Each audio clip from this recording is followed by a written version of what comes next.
আজকে আমরা healing tools এবং প্যাচ টুলের মধ্যে যে অ্যাডভান্স যে জিনিসটা আছে সেটি দেখব। কিভাবে আমরা হিলিং টুল এবং প্যাচ টুল কাজ মানে প্যাচ টুলের দ্বারা কাজ করব সেটি।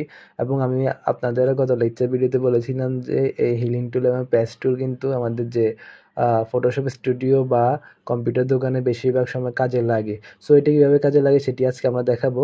তার জন্য আমি প্রথমত দুইটা ছবি নিই।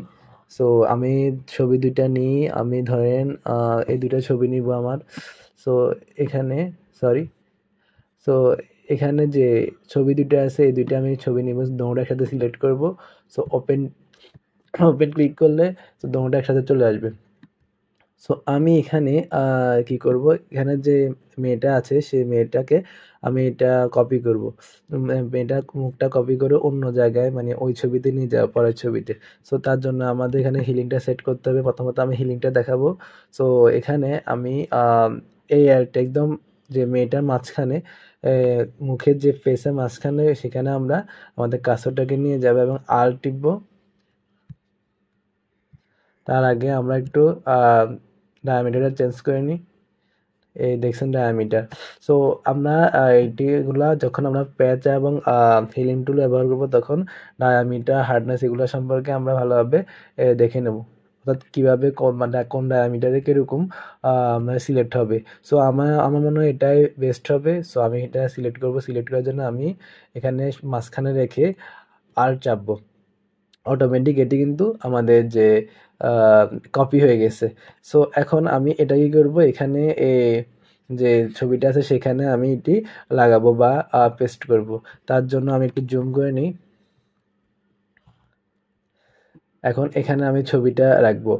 এখন যখন আমি ছবিটা এখানে রাখবো তখন দেখবেন আমাদের ব্যাকগ্রাউন্ডের সাথে কিন্তু ছবিটা অ্যাটাচ হয়ে গেছে, অর্থাৎ সুন্দর করে বসে গেছে। এখন এখানে ছবিটা কিন্তু ছোট। সো এখানে ছবিটা ছোট হওয়ার কারণ হচ্ছে এখানে পিক্সেলে একটু সমস্যা আছে। আমাদের ওই ছবি পিক্সেলের সাথে এই ছবি পিক্সেলে কিন্তু ম্যাচ নাই, সেজন্য মানে ছোট দেখা যাচ্ছে। সো এটা হচ্ছে এভাবে আপনারা অনেক মানে হিলিং টুলের মাধ্যমে আমরা এই কাজটা করতে পারবো। অটোমেটিক কিন্তু ব্যাকগ্রাউন্ডের সাথে ম্যাচ হয়ে যাবে। দেখুন একদম ম্যাচ হয়ে যাচ্ছে। সো ডায়ামিটার চেঞ্জ করে করে আমরা এই কাজগুলো করতে পারবো। 2500 দিব।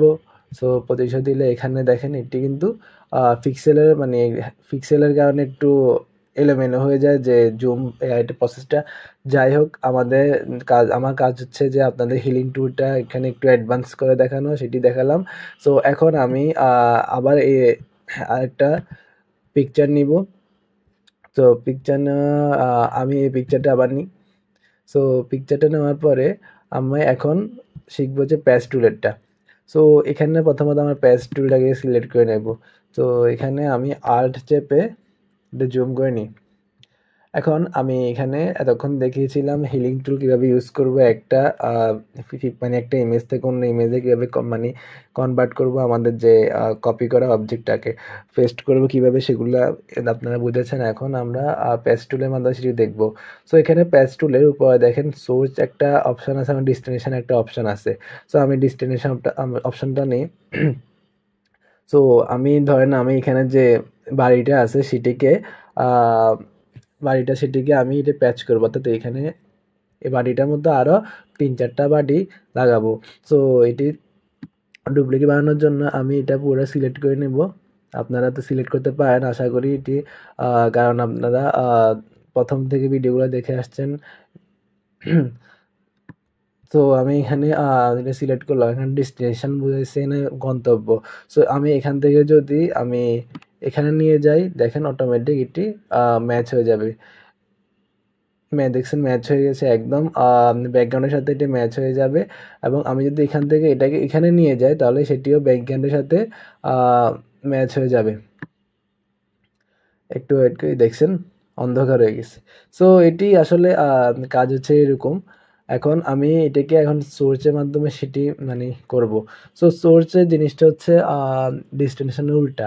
যেমন আমি এই জায়গাটাতে এইটি অবজেক্টটাকে সিলেক্ট করে নিলাম। সিলেক্ট করে নেব। এখন এই জায়গায় আমি কি করব, আমার এই জিনিসটা ওইখানে গিয়ে সেটি বসাবো। সো অটোমেটিক এটি এখান থেকে উঠে এখানে চলে আসবে। সো আর ডেস্টিনেশন হচ্ছে এখানে যেটি সিলেক্ট করব সেটি যদি অন্য ওখানে নিয়ে যায় সেখানে এটি বসে যাবে। সো সোর্সের কাজ হচ্ছে আমি এই জায়গার মধ্যে অবজেক্টের মধ্যে আমি এই জিনিসটাকে বসাই দিব। অর্থাৎ দুইটার কাজই একই, তবে ভিন্নতা আছে কাজের যে ক্যাটাগরি আছে সেখানে।